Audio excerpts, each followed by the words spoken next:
Assalamualaikum warahmatullahi wabarakatuh. Saya Datuk Haji Nazri Kamal Al-Bentan, Presiden Persatuan Bentan Malaysia. Dalam episod kali ini, kami akan menunjuk cara dan adab pemakaian tanjak dan desta.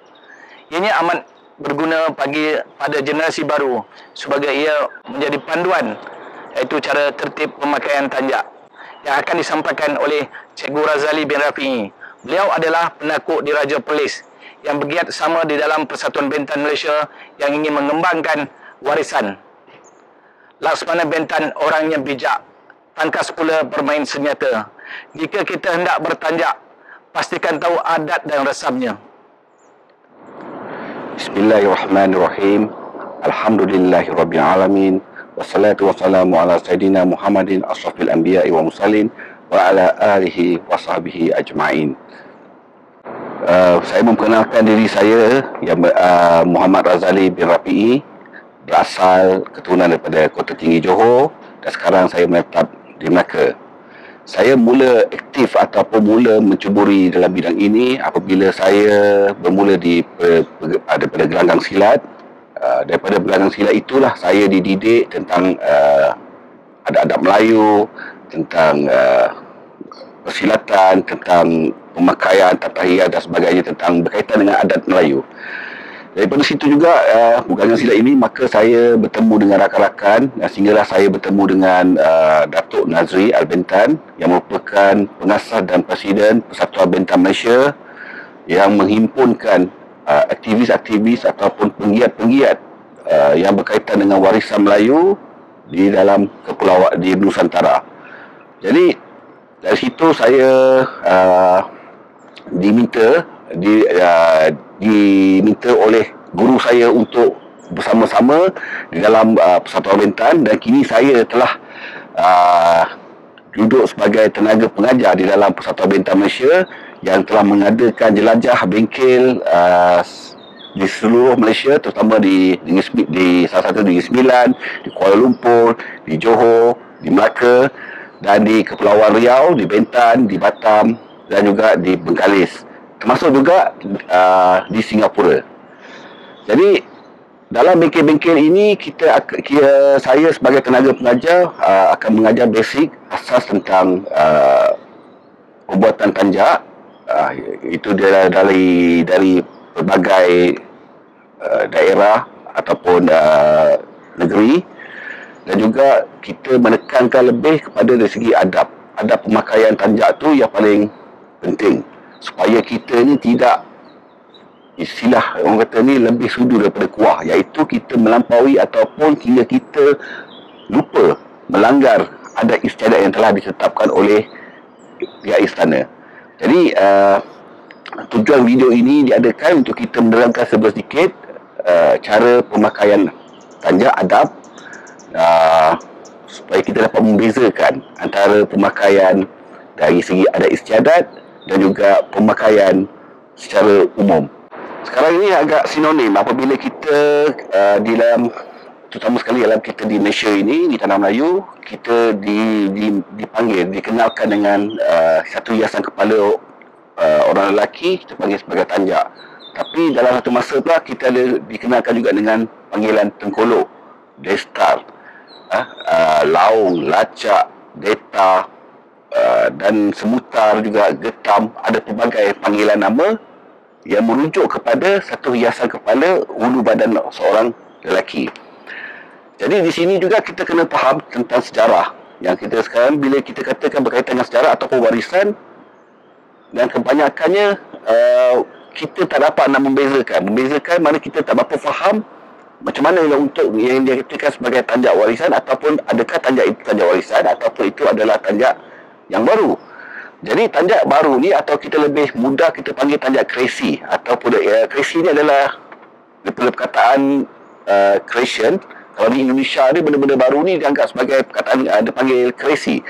Kalau kita ni, kalau saya sebagai seorang pembuat tanjak, penakut tanjak ni, saya tak panggil tanjak kreasi, tapi kita lebih menjurus kepada tanjak ilham daripada seorang pembuat tanjak tu untuk menggambarkan menzahirkan apa yang terlintas ataupun yang terniat di hatinya untuk menghasilkan satu hiasan kepala untuk orang lelaki Melayu. Okey. Jadi warisan pula dia mesti ada cerita dia. Mana dia ada salah silah dia, dan kita kena tahu berasal siapa pemakainya, berasal pada negeri mana, dan siapa yang mengisytiharkan ataupun yang memperkenalkan perkara itu. Kebanyakan tanda warisan ini adalah yang terbabit di dalam ada istiadat istana itu sendiri.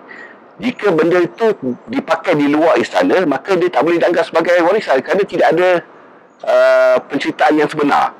Sekarang anak buah saya akan menunjukkan demonstrasi pembuatan tanjak, dan sama-samalah kita saksikan. Step ataupun langkah-langkah untuk menghasilkan satu tanjak ni akan ditunjukkan oleh anak murid saya. Di mana kita bermula daripada kain dasar ini, yang kedudukannya hendaklah dalam keadaan kita bersila, sebaik-baiknya dalam keadaan bersila. Ada juga yang akan membuat tanjak itu dalam keadaan duduk seperti begini. Dan kalau saya lebih kepada secara bersila lah. Ada juga yang akan membuat tanjak secara duduk begini. Okay. Ini adalah merupakan adab-adab yang perlu ditekankan dalam untuk menghasilkan satu tanjak.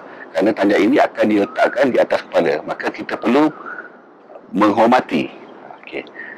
Sekarang kita boleh perkara pertama sekali lah kita harus membuat tapak ataupun asas.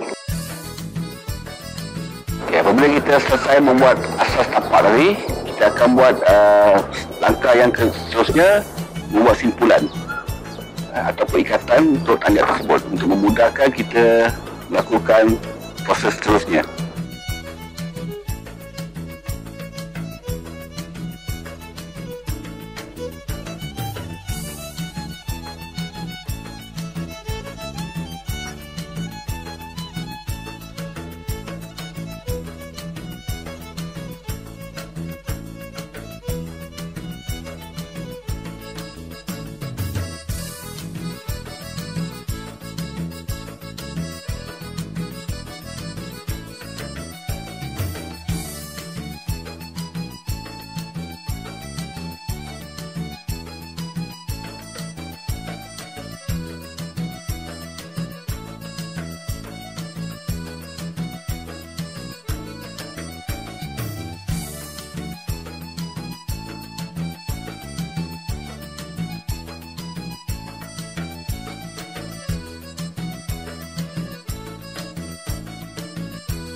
Apabila kita telah siap membuat simpulan dia, maka kita akan melakukan proses seterusnya. Langkah seterusnya adalah untuk menyolek ataupun mengarang tanjak.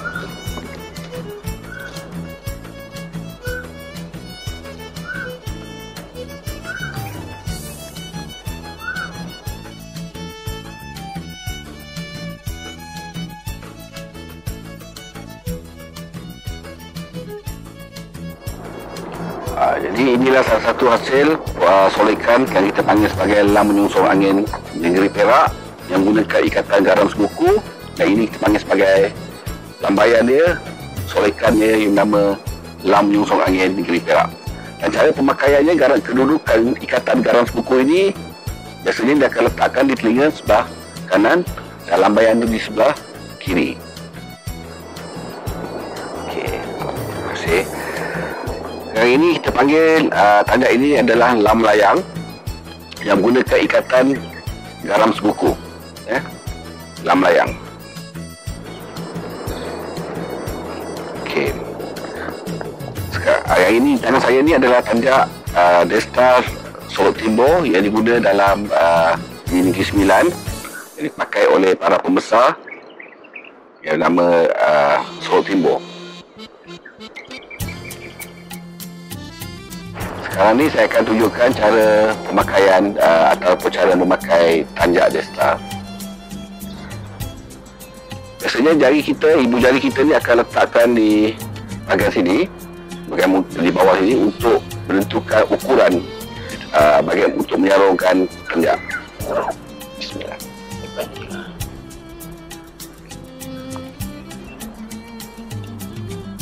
Okey.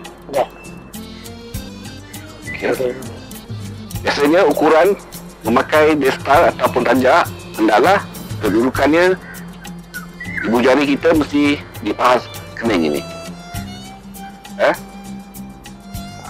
Jadi ini cara pemakaian untuk Daystar Sorok Timur. Mana kedudukannya, ikatan di tunas kasih ini hendaklah selari dengan telinga sebelah kanan. Sekarang saya nak terangkan tanjak yang dipakai oleh anak buah saya ini. Yang pertama ni adalah tanjak Pau Janggi. Yang ini adalah daripada Negeri Sembilan. Pau Janggi daripada Perak.